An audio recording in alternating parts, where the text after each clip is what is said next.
जय श्री श्याम पाठशाला online class में आपका फिर से स्वागत है। आज हम 10वीं क्लास के बारे में थोड़ा डिस्कस करते हैं।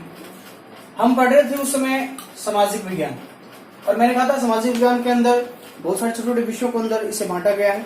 इसी विषय के अंदर, इसी क्रम के अंदर हम पढ़ रहे थे अर्थशास्त्र। अर्थशास्त्र किसे कहते हैं? आर्थिक क्रियाओं का अध्ययन ही अर्थशास्त्र कहलाता है। इसमें हमने 14वां लेसन है वो पूरा कर लिया था। उसके बाद हम पढ़ रहे हैं 15वां लेसन, जिसमें भारतीय जो अर्थव्यवस्था है, भारतीय अर्थव्यवस्था का जो स्वरूप है उस स्वरूप के बारे में पढ़ेंगे, और वर्तमान में इसमें क्या क्या परिवर्तन हुआ है इन चीजों के बारे में पढ़ेंगे। पाठ का नाम है भारतीय अर्थव्यवस्था की विशेषताएं व नवीन प्रवृत्तियां। इनके बारे में पढ़ने जा रहे हैं। इस पाठ की शुरुआत है वो सबसे पहले होती है कि अर्थव्यवस्था से। पहले अर्थव्यवस्था का देखिए क्या होता है। अर्थव्यवस्था का मतलब होता है जहां आर्थिक क्रियाएं संपन्न होती हैं, जहां आर्थिक क्रियाएं संपन्न होती है,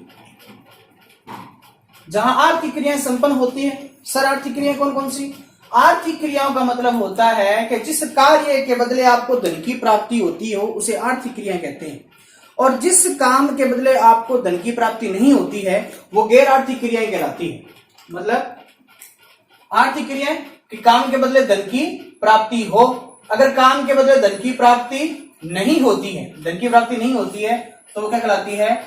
गैर आर्थिक क्रियाएं। सर उदाहरण दो। उदाहरण जैसे मैं टीचर पद पर स्कूल में अगर काम करता हूं तो मेरी आर्थिक क्रिया है, क्योंकि काम करने के बाद में है वो मुझे पैसा मिलता है, तो वो मेरी आर्थिक क्रिया है। घर के अंदर माताजी है, हाउसवाइफ की तरह काम करती है, लेकिन हम कभी भी उनको कोई वेतन नहीं देते, तो वो कौन सी क्रिया है? गैर आर्थिक क्रिया है। अर्थव्यवस्था का मतलब होता है जहां आर्थिक क्रियाएं संपन्न होती है वह अर्थव्यवस्था कहलाती है। और आर्थिक क्रियाएं अर्थव्यवस्था में 5 प्रकार की होती है।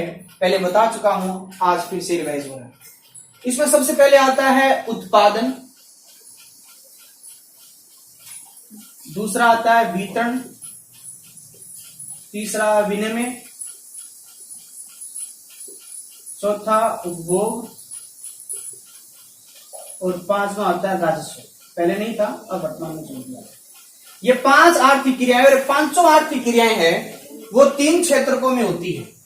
3 क्षेत्र आर्थिक क्रियाएं जहां संपन्न होती है वो अर्थव्यवस्था के 3 क्षेत्र हैं। पहले हम पूछ चुके हैं। प्राथमिक क्षेत्र में आता है कृषि, द्वितीय क्षेत्र में आता है उद्योग, और तीसरे क्षेत्र में आता है सेवा। ये 3 अर्थव्यवस्था के क्षेत्र के हैं जहां ये 5 आर्थिक क्रियाएं संपन्न होती है। ये 5 आर्थिक क्रियाएं जहां संपन्न होती है उनके अंतिम मूल्यों का एक मौद्रिक माप निकाला जाता है, जिसे हम जीडीपी कहते हैं, ग्रॉस डोमेस्टिक प्रोडक्ट। और ये जितना ज्यादा होता है उस देश में उतना ही ज्यादा आर्थिक विकास होता है। आर्थिक विकास उतना ही ज्यादा होता है। अब विकास के आधार पर, अब मान लो कि भी हमारी जो अर्थव्यवस्था है, ये जो हमारी अर्थव्यवस्था है, ये पूरा इकोनॉमिक जो ढांचा है वो कितना विकसित है, इसके लिए विकास के आधार पर अर्थव्यवस्था को अर्थशास्त्रियों ने 3 भागों में बांटा है। वो 3 भाग पढ़ते हैं। इसका पहले आप साथ साथ लिख भी सकते हो, ये इसका एक स्क्रीनशॉट है वो ले लीजिए। स्क्रीनशॉट लेने के बाद आगे पढ़ते हैं।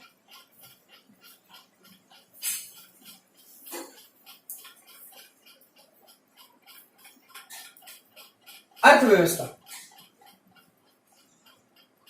अर्थव्यवस्था किसे कहते हैं ये तो आपको समझ में आ गया। जहां आर्थिक क्रिया संपन्न होती है अर्थव्यवस्था कहलाती है। अर्थव्यवस्था को विकास के आधार पर 3 भागों में डिवाइड किया गया।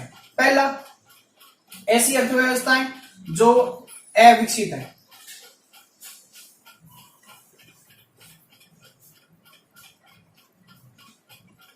दूसरी, वे अर्थव्यवस्थाएं जिन्होंने थोड़ा बहुत विकास कर लिया है, जिनको विकासशील अर्थव्यवस्था या अलग विकसित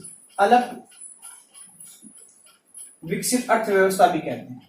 उसके बाद किसी राष्ट्र की ऐसी अर्थव्यवस्था है जिन्होंने अपना संपूर्ण विकास कर लिया हो या विकास के चरम सीमा पर हो, तो उसे बोलते हैं विकसित अर्थव्यवस्था।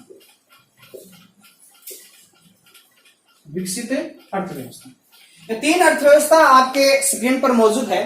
पहली अविकसित अर्थव्यवस्था, दूसरी है विकासशील या अलग विकसित अर्थव्यवस्था और तीसरी है विकसित अर्थव्यवस्था। सर इसमें अंतर क्या होता है? अंतर देखिए क्या होता है। इन सभी को विकास को है वो मापन है वो होता है, जिसके अंदर क्या होता है, जैसे जिसमें आता है राष्ट्रीय आय, पर पर्सन इनकम, प्रति व्यक्ति आय,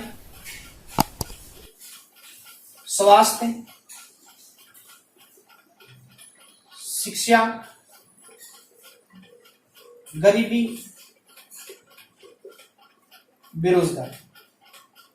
अगर किसी राष्ट्र में राष्ट्रीय आय कम हो, प्रति व्यक्ति आय भी कम हो जाती है, स्वास्थ्य स्तर भी कम हो, शिक्षा का स्तर कम हो, गरीबी सबसे ज्यादा हो, बेरोजगारी भी सबसे ज्यादा हो, तो ऐसी अर्थव्यवस्था को हम अविकसित अर्थव्यवस्था कहते हैं।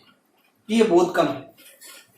एक ऐसी अर्थव्यवस्था जिसमें राष्ट्रीय आय लगातार बढ़ रही है, प्रति व्यक्ति आय भी लगातार बढ़ रही है, स्वास्थ्य लगातार बढ़ रहा है, अच्छा स्वास्थ्य हो रहा है, शिक्षा का स्तर भी उच्च हो रहा है, गरीबी है वो कम हो रही है और बेरोजगारी भी लगातार कम हो रही है। मतलब ये जो डाटा है वो सुधर कर आ रहे हैं। तो ऐसी अर्थव्यवस्था को हम विकासशील या अलग विकसित अर्थव्यवस्था के नाम से जानते हैं। अगर किसी राष्ट्र के अंदर राष्ट्रीय आय अपनी चरम सीमा पर हो, प्रति व्यक्ति आय भी अपनी चरम सीमा पर हो, स्वास्थ्य स्तर भी उच्च हो, शिक्षा का स्तर भी उच्च हो, गरीबी है वो न के बराबर हो, नगण्य हो, जिसे आप गिन भी नहीं सकते, बेरोजगार भी क्या हो, कम हो, तो ऐसी अर्थव्यवस्था को हम विकसित अर्थव्यवस्था कहते हैं। जैसे उदाहरण देखें, अलग विकसित देशों के अंदर अगर मैं नाम लूं तो जैसे नेपाल है, भूटान है, ये देश आते हैं।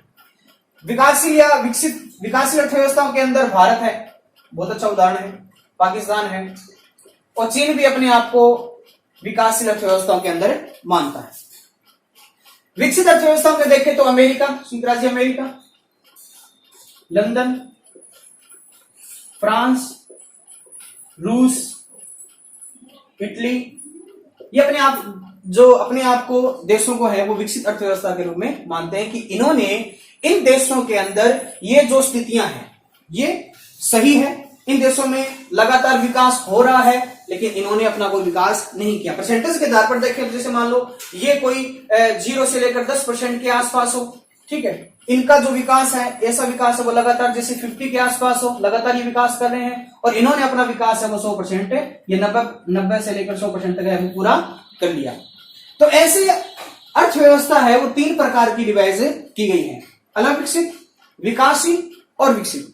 अब समस्या ये आती है कि भारतीय अर्थव्यवस्था है वो हम 2 भागों में पढ़ेंगे।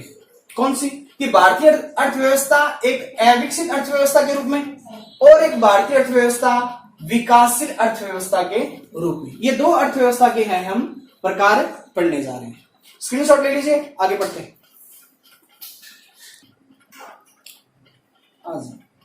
ब्रेक के बाद आपका फिर से स्वागत है। अब हम 10वीं क्लास के अंतर्गत जो पहला प्रश्न बनता है उस प्रश्न पर हम थोड़ा फोकस करते हैं। वो पहला प्रश्न क्या है कि भारतीय अर्थव्यवस्था एक अविकसित अर्थव्यवस्था के रूप में कैसी है। भारतीय अर्थव्यवस्था है वो एक अविकसित अर्थव्यवस्था के रूप में कैसी है, इसके बारे में कारण बताइए। तो अगर आप इस प्रश्न को करते हो तो सबसे पहले इन पॉइंटों को आपको याद करना होगा। अर्थव्यवस्था का कारण पूछ ले तो ये इसके क्या है, लक्षण है। इन लक्षणों के कारण है भारतीय अर्थव्यवस्था एक अविकसित अर्थव्यवस्था के रूप में। पहला, निम्न प्रति व्यक्ति आय। पहला यही कारण है कि भारत की जो प्रति व्यक्ति आय है वो क्या है, निम्न बनी हुई है। भारत की जो प्रति व्यक्ति आय है वो निम्न बनी हुई है। इसके कारण पीछे क्या है, क्योंकि भारत का जो जो 3 अर्थव्यवस्था के क्षेत्र हैं उनमें जीडीपी का स्तर असंतुलित है, जिसके कारण क्या है कि राष्ट्रीय आय है वो क्या हो रही है, कम हो रही है। राष्ट्रीय आय कम हो रही है, राष्ट्रीय आय कम होती है तो वहां पर प्रति व्यक्ति पर पर्सन इनकम, प्रति व्यक्ति जो आय है वो स्तर भी क्या होता है, कम हो जाता है। भारत की अब माने तो विश्व बैंक, वर्ल्ड बैंक के अनुसार भारतीय प्रति व्यक्ति आय है वो लगभग औसतन $1590 है प्रति व्यक्ति है, मतलब एक व्यक्ति है भारत में है वो $1590 है वो कमाता है। दूसरा कारण है जीवन की निम्न गुणवत्ता, मतलब भारत में जो जीवन की गुणवत्ता है वो क्या है, कम पाई जाती है। जीवन गुणवत्ता का मतलब क्या हुआ कि इसमें 2 चीजें जरूर आती हैं, एक शिक्षा का स्तर, कि भारत में शिक्षा का स्तर, जीवन जीने के लिए शिक्षा जरूरी है, और जीवन जीने के लिए स्वास्थ्य भी अच्छा होना जरूरी है। जो स्वास्थ्य है वो स्तर भी जरूरी है। शिक्षा और स्वास्थ्य भारत के अंदर दोनों ही कमजोर है। शिक्षा का माने तो भारत में 74.04% लोग हैं पढ़े लिखे हैं, बाकी से पढ़े लिखे नहीं है, जिसकी वजह से विकास अच्छी तरीके से नहीं हो पा रहा है। स्वास्थ्य स्तर की माने तो भारत में स्वास्थ्य स्तर की मापन है वो जीवन प्रत्याशा से मानी जाती है। भारत में जो स्वास्थ्य स्तर है वो जीवन प्रत्याशा से माना जाता है कि भारत में जीवन प्रत्याशा का मतलब क्या होता है। जीवन प्रत्याशा का मतलब होता है कि एक चालू वर्ष के अंदर जो शिशु जन्म लेता है, एक चालू वर्ष के अंदर जो वर्ष चल रहा है उस वर्ष के अंदर जब शिशु जन्म लेता है तो उसकी जो औसतन आयु है जीवन की, वो अनुमान लगाते हैं, वही अनुमान क्या कहलाता है, जीवन प्रत्याशा कहलाता है। और भारत के अंदर कितना है, 67 वर्ष, 68 वर्ष है वो भारत के अंदर है, और महिलाओं में 5 वर्ष ज्यादा पाया जाता है। तो स्वास्थ्य स्तर भी क्या है, बहुत का मतलब लगभग औसतन है वो 67 वर्ष के बाद है व्यक्ति मर जाता है, ये अनुमान शायद लगाया गया। इसकी बात करें तो भारत में गरीबी की समस्या, ये तो आप सबको पता है कि भारत में जो गरीबी की समस्या बनी हुई है कि भारत में गरीबी और बेरोजगारी ये दोनों ही सगी बहनों के नाम से जानी जाती है, क्योंकि जहां गरीबी होती है वहां बेरोजगारी होती है, जहां बेरोजगारी होता है वहां गरीबी आती है। एक बहुत बड़ा लेसन इसमें आएगा तो आपको अच्छे तरीके से इसको विस्तार से वर्णन करेंगे। गरीबी की समस्या के अंदर देखें तो बहुत बार अनुमान लगाया गया है कि गरीब कौन है, तो गरीबी के लिए एक लाइन बनाई गई है जिसे अपन बीपीएल कहते हैं, बिलो पॉवर्टी लाइन, गरीबी रेखा के नीचे। जो गरीबी रेखा के जो नीचे होते हैं उसको हम बीपीएल कहते हैं, और गरीबी रेखा के जो ऊपर होते हैं उसको हम एपीएल कहते हैं। गरीबी की समस्या देखें तो भारत में बहुत ज्यादा गरीबी है। लगभग तेंदुलकर समिति के अनुसार देखिए, तेंदुलकर समिति के अनुसार देखिए, समितियां बैठती है, जांच कमेटियां बैठती है, उसी के आधार पर गरीबी के जो डाटा है वो निकल के आते हैं। उनके अनुसार कहते हैं कि लगभग 21.02% लोग भारत में क्या है, गरीबी रेखा के नीचे आते हैं। भारत में गरीबी रेखा के नीचे आते हैं। और अगर एक कॉलम में आपको अच्छी तरीके से समझाने की कोशिश करूं तो ये 20% लोग गरीब हैं और ये 20% लोग क्या है, अमीर है। बाकी जो शेष बच गए 60% वो सामान्य परिवार से आते हैं। ये अमीर वर्ग, ये गरीब वर्ग और ये जो मिडिल क्लास फैमिली है वो 60% भारत में होती है। कृषि पर अत्यधिक निर्भरता। अब कोई भी राष्ट्र अगर कृषि पर ज्यादा निर्भर है, अगर कोई भी राष्ट्र कृषि पर ज्यादा निर्भर है तो इसका मतलब यह है कि वह एक अविकसित अर्थव्यवस्था की श्रेणी में आता है। ये इसका अच्छा सूचक है, कृषि पर अत्यधिक निर्भरता। अगर कृषि पर अत्यधिक निर्भरता हो है तो वह एक अविकसित अर्थव्यवस्था के रूप में माना जाएगा। अभी मैंने 3 क्षेत्र पढ़ाए थे जिसमें कृषि, उद्योग और सेवा क्षेत्र, ये बार बार अहम मुद्दे हैं। अब इसमें क्या है कि अब की ओर देखें, पहले तो क्या था, कृषि क्षेत्र के अंदर लोग 90% लोग कृषि क्षेत्र में लगे हुए थे, रोजगार है वो 90% था।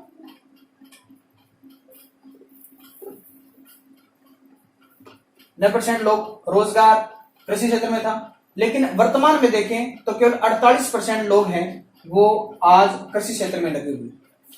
48% कुल रोजगार का 48% लोग हैं वो कृषि क्षेत्र अर्थात प्राथमिक क्षेत्र में लगे हुए हैं। लेकिन आमदनी अर्थात जीडीपी है वो केवल है वो 20% मिल रही है। लगे हुए कितने लोग हैं, 48%, और मिल रही कितनी है, 20%। आमदनी कितनी हो रही है इनसे, 20%। अगर यही देखें सेवा क्षेत्र के बारे में देखें तो सेवा क्षेत्र के अंतर्गत आज जो लोग हैं वो 20% लगे हुए हैं, लेकिन आमदनी 50% दे रहा है। लोग कितने लगे हुए हैं? 20%, और आमदनी कितनी मिल रही है? जीडीपी कितनी मिल रही है? 50%।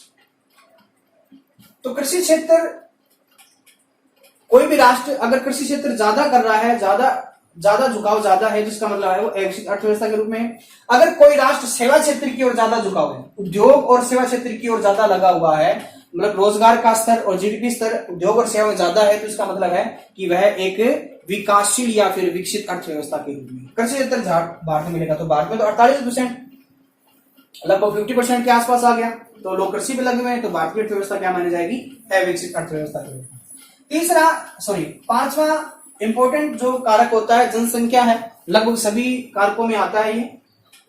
इसके अंदर देखिए क्या होता है कि भारत की जनसंख्या है वो लगातार बढ़ रही है, लगातार भारत की जनसंख्या है वो लगातार ग्रोथ कर रही है, और भारत की वर्तमान देखें जनसंख्या है वो 121 करोड़ है, 1.21 करोड़ है, 1 अरब 21 करोड़ है।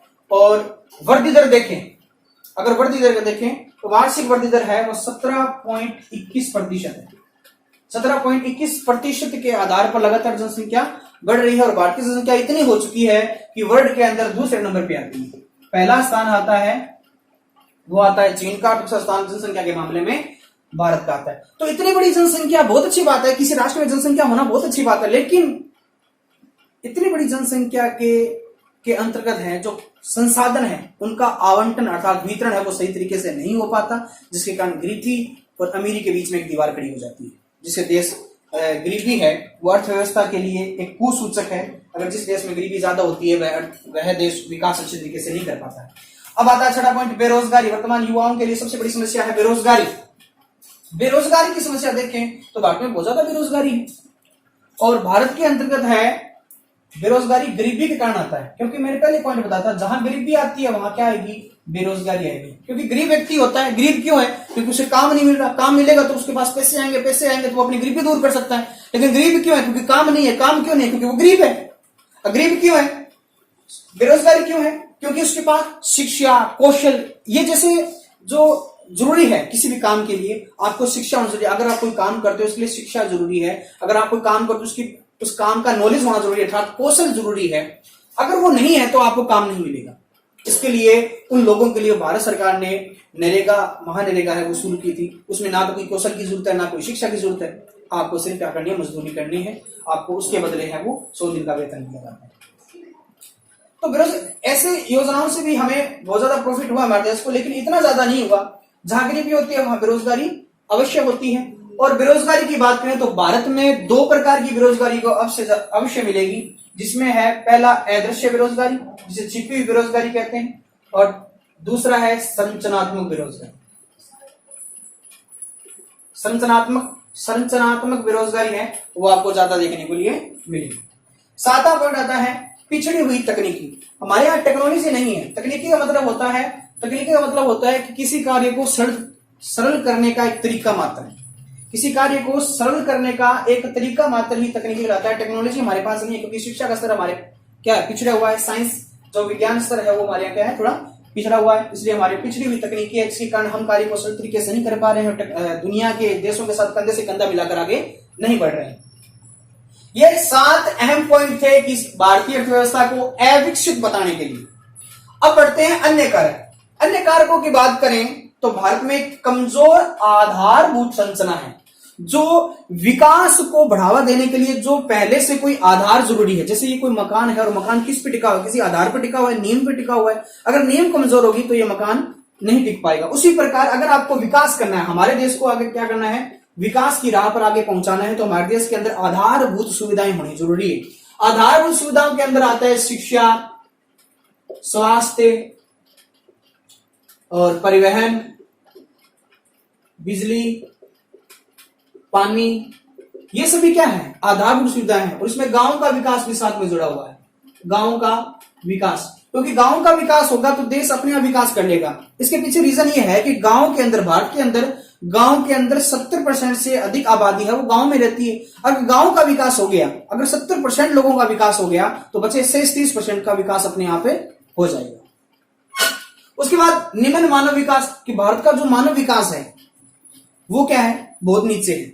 हमने पीछे इस वीडियो से पहले पीछे वीडियो लगातार अगर आप पढ़ रहे हो तो एक वीडियो हमने पढ़ी थी मानव विकास रिपोर्ट के बारे में। तो मानव विकास रिपोर्ट है वो HDI मानव विकास रिपोर्ट है। रिपोर्ट के अंदर HDI मानव विकास सूचकांक है वो जारी होता है UNDP द्वारा। इसके अंदर होता क्या है कि इसके अंदर नॉर्वे जो देश है वो प्रथम स्थान पर है। अगर भारत की बात करें वर्तमान के संदर्भ में देखें तो 129वें स्थान पर है। तो मानव विकास रिपोर्ट के आधार पर हम जो विकास है, मानव का विकास है, वो 129वें स्थान पर है दूसरे देशों के अनुसार देखें तो। और मानव विकास रिपोर्ट के आधार जो है, आधार है जो आयाम है वो 3 है: शिक्षा, स्वास्थ्य और जीवन स्तर। शिक्षा, स्वास्थ्य, जीवन स्तर, इन सभी के आधार पर है वो हम ग्रोथ मापते हैं और मानव विकास रिपोर्ट के बारे में बताते हैं। लेकिन मानव विकास रिपोर्ट के अंदर भारत है वो 129वें स्थान पर है। आय का वितरण, हमारे देश के अंदर जो आय का वितरण है वो असमान है। और असमान है मतलब आय है वो इनकम वो असमान रूप से बटी हुई है। कहीं अमीर ज्यादा है तो कहीं गरीब ज्यादा है, जिसके कारण है वो गरीबों का अच्छे तरीके से विकास नहीं हो पा रहा है, अमीरों का ज्यादा हो रहा है। लिंग के आधार पर है वो असमानता हो रही है, मतलब महिलाओं को ज्यादा हम सम्मान नहीं मिल पा रहा है। महिलाओं को जो घरेलू हिंसा है वो ज्यादा हो रही है, जिसके कारण उनको दुनिया के अंतर्गत है वो सही तरीके से उजागर होने का समय नहीं मिल पा रहा है या उनको होने नहीं दिया जा रहा है। भेदभाव ज्यादा हो रहा है, जिसके अंदर आज भी आप गांव में, आप कई गांव में देखोगे तो घूंघट प्रथा आपको आज भी मिलेगी, जिसे पर्दा प्रथा भी कहा गया है। महिलाओं के ऊपर आज भी दबाव बनाया जा रहा है।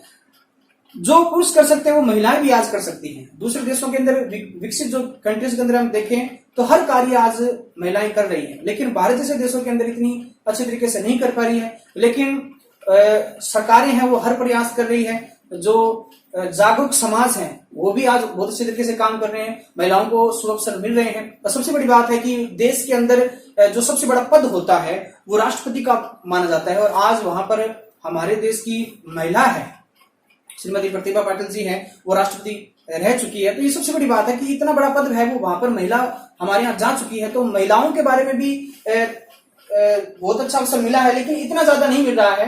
गांव के अंदर जो शिक्षित, जो अशिक्षित एरिया है उनमें महिलाओं का आज भी शोषण हो रहा है। तो इस प्रकार अगर हम महिलाओं को भी समान अवसर देंगे तो हो सकता है कि हमारे देश के अंदर विकास हो। आगे का पॉइंट पढ़ेंगे ब्रेक के बाद।